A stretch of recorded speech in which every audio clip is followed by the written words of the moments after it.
Jesus entrou na casa. Jesus está aqui hoje. Amém? É a nova série que nós trabalharemos durante o mês de fevereiro, tá? Jesus entrou na casa. E hoje eu vou começar falando de Marta e Maria. A ideia dessa série é expor passagens bíblicas no qual Jesus entra na casa. Então a gente tem alguns exemplos, tem o caminho de Emaús, a gente tem o Simão e a gente tem Marta e Maria.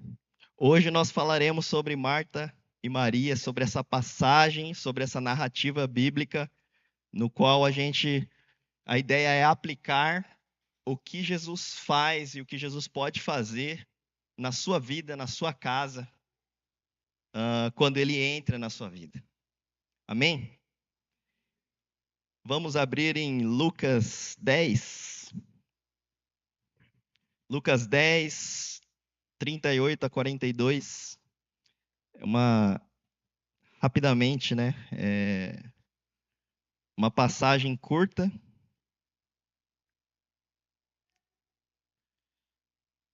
E o contexto é o que está escrito aqui. Não tem muito o que a gente explorar nesse sentido. Mas vamos ao texto. Jesus e os seus discípulos seguiram viagem e chegaram a um povoado onde uma mulher chamada Marta os recebeu em sua casa. Sua irmã Maria sentou-se aos pés de Jesus e ouvia o que ele ensinava. Marta, porém, estava ocupada com seus muitos afazeres. Foi a Jesus e disse: Senhor, não o incomoda que minha irmã fique aí sentada enquanto eu faço todo o trabalho? Diga-lhe que venha me ajudar. Mas o Senhor respondeu: Marta, Marta, você se preocupa e se inquieta com todos esses detalhes. Apenas uma coisa é necessária. Quanto a Maria, ela fez a escolha certa e ninguém tomará isso dela. Bom, aos olhos de qualquer pessoa, Maria estava sendo uma preguiçosa. Ela estava sendo ali uma folgada. Ela estava sendo negligente com o serviço da casa, aproveitando da disposição da sua irmã, Marta, que estava ali servindo todo mundo, recebendo Jesus e os discípulos. Afinal, elas eram as anfitriãs, certo? Estavam recebendo eles, que é algo muito bom. Muito bom. Mas, aos olhos de Jesus, na perspectiva de Jesus, podemos enxergar o que de fato estava acontecendo. Porque Jesus fala que Maria fez a escolha certa, mas Marta não. Maria fez a escolha certa. Você fala, ué, mas é contraditório. Não parece contraditório? Jesus ali está contradizendo a própria cultura. Ele está contradizendo a educação que a gente tem, que a gente recebe. Ele está contradizendo o serviço de receber bem as pessoas, no qual ele ensina a gente a fazer. O próprio Jesus ensina a gente a receber bem as pessoas. É um dom a hospitalidade. Ele nos dá, através do Espírito Santo, esse dom. Mas você fala, mas por quê? Então, nessa situação, nessa narrativa, o que está acontecendo, o que aconteceu naquele momento, é exatamente o que a gente precisa entender, o porquê Jesus falou isso. Dentro disso, eu gostaria de apresentar a primeira aplicação para nós, que é essa. Muitas vezes, estamos fazendo o que é bom, pensando que estamos agradando a Deus. Muitas vezes estamos fazendo o que é bom, pensando que estamos agradando a Deus. Calma. Estamos cansados de saber que viver no centro da vontade de Deus é o melhor para as nossas vidas, é ou não é? Você tem dúvida disso? Eu não tenho dúvida nenhuma. Viver no centro da vontade de Deus é o melhor lugar que a gente pode estar, com toda certeza. Porém, quantas vezes a gente está fazendo um monte de coisas? A gente está fazendo muitos afazeres. A gente está numa correria do dia a dia. Aquela correria louca que a gente não consegue parar. Mas a gente deixa de contemplar o Rei. A gente deixa de contemplar Jesus que está na nossa frente. Trabalhar, estudar, limpar a casa, cuidar do carro, tratar do seu pet, fazer comida, lavar roupa, praticar algum esporte, pagar as contas. Isso tudo é bom e necessário. A gente precisa fazer, senão a gente não vive, certo? Tudo isso é bom e necessário. É para fazer, tá, gente? Não para de fazer, não. É para fazer. Tudo isso que eu falei. E mais um pouco, né? Mais um monte de coisa que a gente tem que fazer. Mas a partir do momento que nós deixamos de contemplar a Jesus Cristo, de enxergar a majestade de Deus, o seu amor por nós, deixando que todos esses afazeres roubem o nosso lugar, e o nosso lugar é de filhos, o nosso lugar é de servos de Deus, de ministros do Evangelho. Aí tem alguma coisa errada. A gente pensa que está fazendo tudo certo, mas na verdade a gente acaba trocando o tempo com Deus por outras coisas. Sejam coisas boas ou sejam coisas ruins. E é por isso que muitas vezes a gente faz alguma coisa boa achando que está agradando a Deus. Como Marta estava fazendo. Outro aspecto da vida que a gente precisa lidar diariamente. E aqui eu precisei fazer esse ponto. Redes sociais. Ambiente virtual. As relações superficiais que são geradas desses ambientes. Temos uma cultura de distração que está instalada dentro da nossa cultura, dentro da nossa realidade, que acaba consumindo o nosso tempo, que acaba afastando a gente de Deus. Nós acabamos nos afastando de Deus por conta disso. Vamos olhar um pouquinho, por exemplo, de Jesus. Eu fiz um recorte do livro que eu estou lendo, que chama O que eu queria ter ouvido, é da Faculdade Sul-Americana de Teologia. É um livro recente. Quem organizou esse livro foi o pastor Felipe Naka, que é da Rollins de Londrina, junto com a sua esposa, junto com vários alunos e outros professores. Eles que foram os organizadores desse livro. É um livro muito bom, muito atual, e eu indico. Quem quiser adquirir, fala comigo, que eu peço para ele enviar para nós. E o recorte diz assim: ao olharmos para a vida de Jesus, vemos uma postura oposta da sociedade e da distração. Mesmo cercado por multidões e confrontado por discursos contraditórios, Jesus se retirava para lugares solitários a fim de orar e discernir a vontade do Pai. Ele não se deixava levar pelo ruído, nem respondia a toda demanda pública, escolhia seus momentos com sabedoria e intencionalidade. Esse exemplo aponta para uma espiritualidade que valoriza o silêncio, o foco e a intimidade com Deus como antídotos à confusão e à dispersão. Jesus diz para Marta: você se preocupa e se inquieta com todos esses detalhes, apenas uma coisa é necessária. Olha o que Jesus falou. Você está preocupado com tanta coisa, mas apenas uma coisa é necessária. Maria fez a escolha certa. Apenas uma coisa é necessária: conhecer Jesus. Aprender aos pés dele, como Maria fez.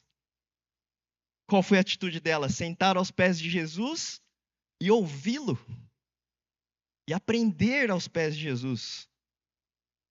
Aprender aos seus pés, aprender com a revelação bíblica. Quem aqui não está aprendendo com a nossa leitura diária? Oração, comunhão, tempo com Deus. Como está a sua vida? Talvez esteja um caos. Talvez você esteja vivendo numa correria cega, sem perceber, com muita distração, com muitos ruídos. E o mundo todo gera ruídos, percebe? Distrações. O que o inimigo quer é justamente distrair, a ponto de você perder a contemplação a Deus. Você está ouvindo a Deus? Está aprendendo dele? Está conseguindo ter esses momentos de silêncio? Ou a sua vida é tão barulhenta que você não tem um minuto de paz, um minuto de silêncio, um minuto para você poder refletir no texto bíblico e chegar à conclusão de que eu preciso mudar isso, eu preciso me arrepender nisso. Ou de ouvir a Deus. Quando você vai orar, você tem falado, ou tem parado para ouvir a Deus? Comunicação a gente precisa parar para ouvir. Comunicação, um fala, o outro escuta, e assim por diante. Segundo ponto, apenas uma coisa é necessária. Segundo ponto, quando não contemplamos a Deus, vivemos insatisfeitos. Isso é um perigo. A insatisfação gera o quê? Ingratidão. Gera o quê?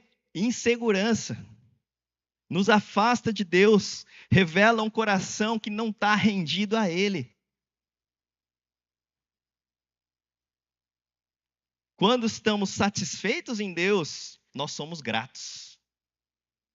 Percebem? Nós somos gratos. Mas por que a gente precisa ser satisfeito em Deus? Por que ser satisfeito em Deus? Eu ainda não conquistei tudo que eu quero, não conquistei tudo que eu mereço, o que eu sonhei para mim. Eu ainda não estou satisfeito. Talvez a gente pode falar isso, e o que a gente encontra no mundo é esse discurso. Eu mereço. Eu preciso, não é isso?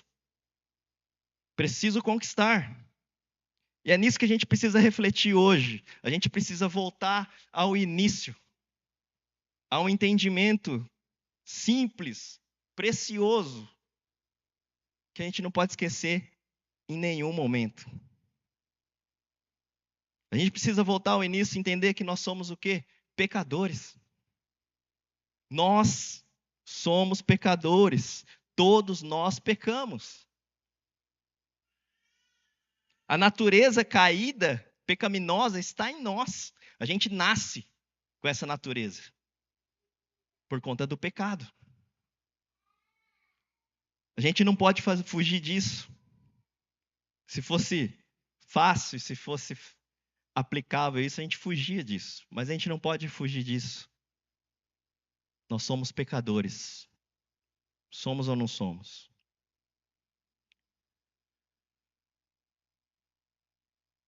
Mas o único caminho para o perdão é Jesus Cristo de Nazaré. Esse é o único caminho. O único caminho que a gente pode ter perdão é Jesus Cristo, o Filho unigênito de Deus, que foi enviado ao mundo, que viveu como nós, entre nós, não pecou e deu a sua vida por você, por nós, para que a gente fosse salvo da condenação eterna. Quem não tem Jesus já está condenado. É isso que a palavra diz. Mas quem tem Jesus encontra o caminho, o único caminho para a salvação. Porque é isso que nós merecemos. Sabe o que a gente merece? De fato, a morte. Porque nós somos pecadores. O caminho do pecado, a consequência do pecado, o salário do pecado é a morte. Mas Jesus pagou um alto preço pela sua vida, dando a vida dele no seu lugar, no nosso lugar. Ele não merecia, porque ele não tinha pecado algum.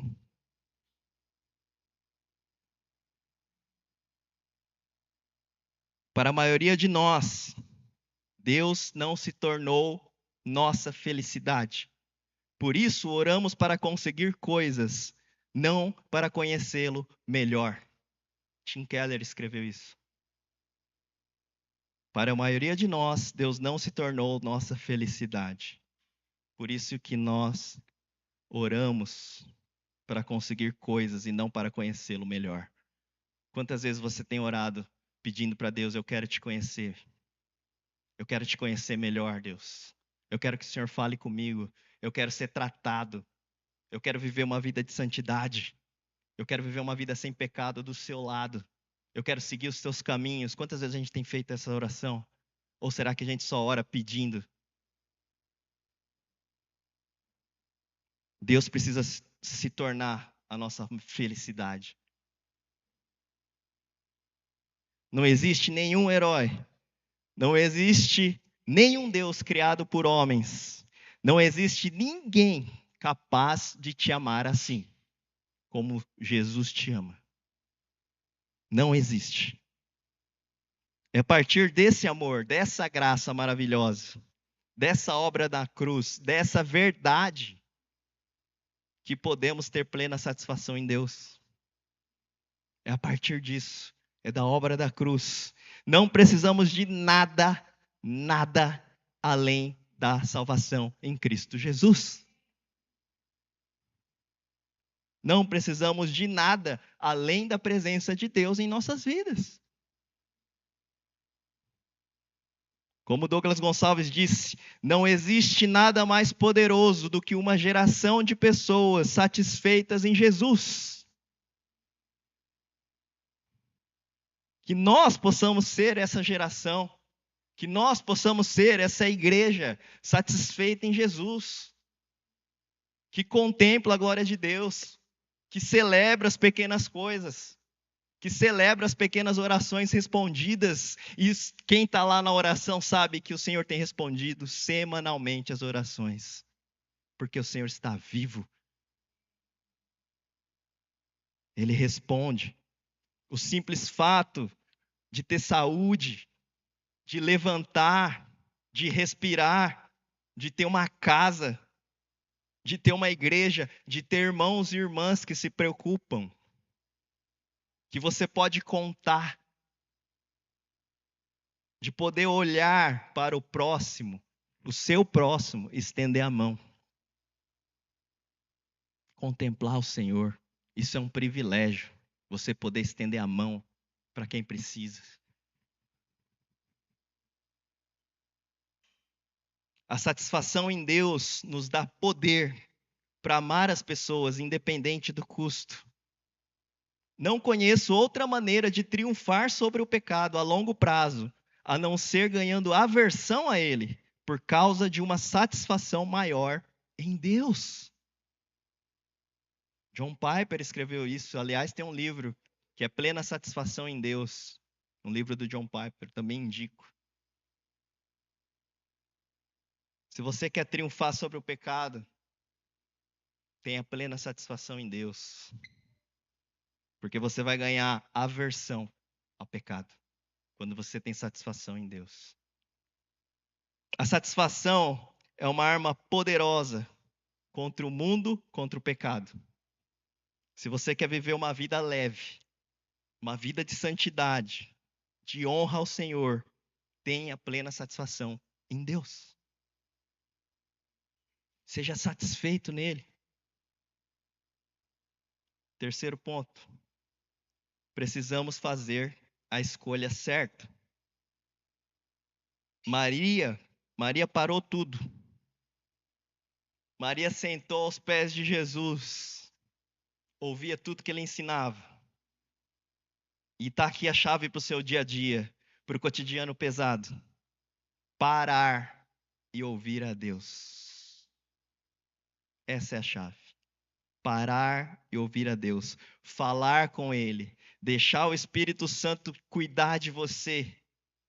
Deixa que o Espírito Santo te ensine, te encha com esperança, que te dê fortalecimento, que te dê paz, paz de verdade. Não é aquela paz passageira, não é aquela paz que é gerada porque parece que está tudo bem. Não, é uma paz independente de qualquer coisa. Deixa o Espírito Santo falar com você. Essa é a melhor parte. Essa é a melhor escolha. Essa é a parte que Maria escolheu. Naquele momento ela estava diante do rei.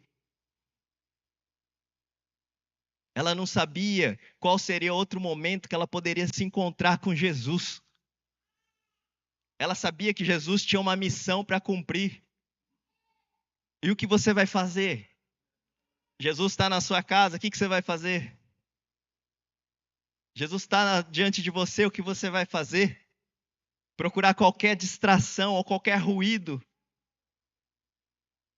Ou vai parar aos pés dele e deixar que ele te ensine?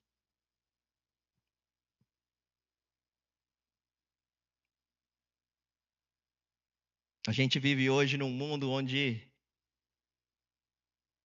o consumo de conteúdo é muito rápido. A gente só consome conteúdo com menos de 1 minuto. Às vezes, alguns segundos. Eu vou falar, meus irmãos, toma cuidado com isso. A teologia que é consumida é muito rasa. E a gente está treinado a se satisfazer com pequenos conteúdos, com pequenas pílulas de comunicação. Sendo que o segredo é você se debruçar diante da palavra de Deus e deixar que a palavra fale com você, você ser transformado por ela. Você quer ter sabedoria de verdade? Como a gente ora pedindo, e a Bíblia instrui a gente a orar pedindo sabedoria, porque isso Deus dá deliberadamente, Deus dá sabedoria para nós. A gente precisa ter esses momentos, porque se a gente ficar consumindo conteúdos mal feitos, muitas vezes distorcidos, da opinião da própria pessoa, a gente acaba ficando cauterizado, e isso gera polarização. E a gente tem que tomar cuidado com isso. A palavra do Senhor é clara. A gente precisa ser crente inteligente, pensar e deixar que a palavra caia no nosso coração para a gente ser transformado, em vez da gente ficar julgando os outros. Amém? Conclusão: essa passagem é um relato simples do que aconteceu na casa de Marta e Maria, com aplicações práticas simples para as nossas vidas. Primeiro, Jesus transforma as nossas vidas. Guarde isso, Jesus transforma a sua vida. Segundo, Jesus é mais do que suficiente.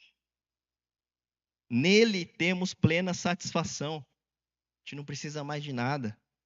Jesus quer entrar na sua casa, na sua vida. A palavra do Senhor é clara, lá em Apocalipse, o que diz lá? Eis que estou à porta e bato. Se você abrir a porta, entrarei e cearei contigo. Percebem? O nosso Senhor, Ele é um gentleman. Ele é um cavalheiro.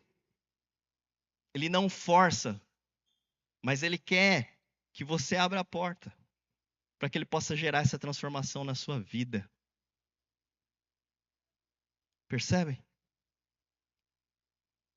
Feche os seus olhos.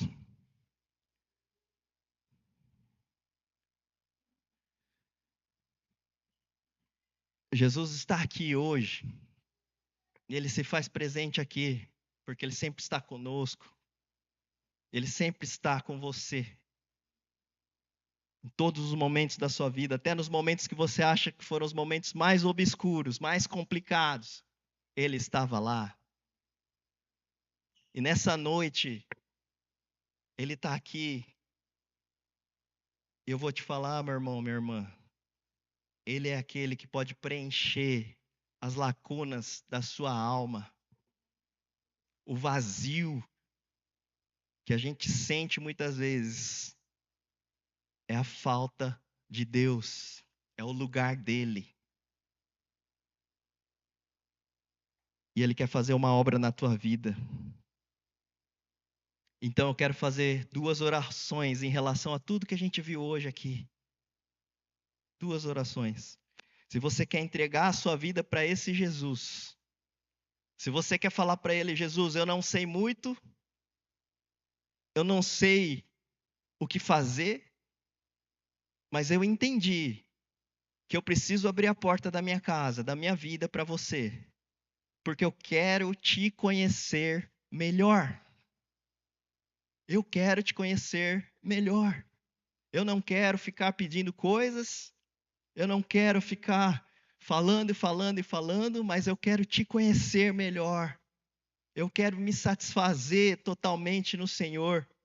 Preenche o vazio, preenche as lacunas da minha alma. Se você entendeu essa palavra, o Evangelho do Senhor, que Ele quer fazer uma obra na tua vida, eu quero orar por você. Fica com a cabeça baixa. Se você quer entregar a tua vida para Jesus hoje, dá um sinal com a sua mão. Essa é uma decisão que a gente precisa tomar um dia. Eu tomei essa decisão. Amém? Fica com sua mão levantada, um presbítero vai chegar até você. E a segunda oração que eu quero fazer é que se você tem passado dias longe de Jesus, mas que se arrepende disso, e quer mais dele, mais profundidade,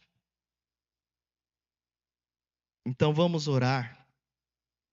Coloca diante do Senhor a sua vida. Começa a orar ao Senhor. Fala, Senhor, eu estou aqui diante do Senhor. Começa a falar com Ele. Fala, Deus, minha vida está assim, eu estou vivendo uma correria. E eu tenho deixado o Senhor de lado. O Senhor não tem sido prioridade no meu dia. Tantos afazeres, tantas coisas para realizar, que eu não tenho tido tempo para meditar na palavra. Que eu não tenho tido tempo para me colocar diante do Senhor, me ajoelhar e falar o quanto eu preciso do Senhor. Não tenho tido tempo para adorar o Senhor, para render graças, para louvar.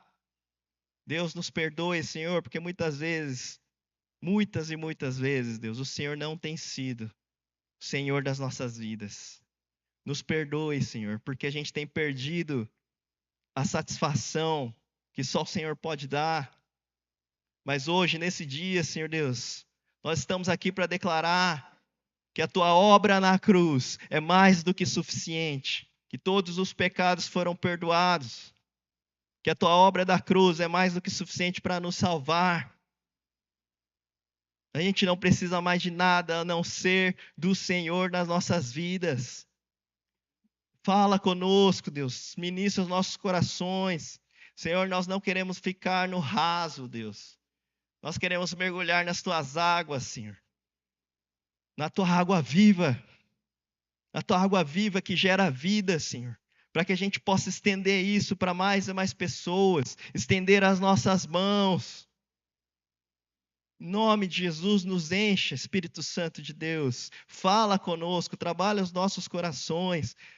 Que toda a aflição que a gente ter no nosso dia a dia seja consumida pela satisfação plena no Senhor Jesus. Que a nossa angústia, que a nossa aflição em coisas, que a nossa ansiedade no futuro, nós possamos colocar diante do Senhor e confiar plenamente nele. Oh Deus, nos perdoe, Senhor. Nos ajuda, Senhor Deus, a entender isso cada vez mais. Que nosso dia a dia seja de plena satisfação ao Senhor. Que ao levantar, Senhor, a primeira coisa que a gente pense é no Senhor. É no Senhor. Que o primeiro respirar, acordado, a gente possa lembrar de que é o Senhor que nos sustenta. Que é o Senhor que nos dá vida. Que é o Senhor que nos criou. Que é o Senhor que nos resgatou. Nos redimiu. E nos colocou de volta em casa, na nossa casa celestial. Oh Deus, nos ajuda, Senhor. Nós queremos viver assim, Senhor. Acende em nós, Deus, uma paixão pelo Senhor. Uma paixão pelo Senhor, Deus. Como aquela primeira paixão que nós tivemos, onde a primeira coisa que a gente lembra é do Senhor, onde a primeira coisa que a gente quer fazer é falar do Senhor para os outros. A gente não pode guardar o tesouro, mas a gente quer repartir, porque a gente não aguenta. Devolve, Senhor. Coloque em nós esse primeiro amor. Em nome de Jesus, Senhor.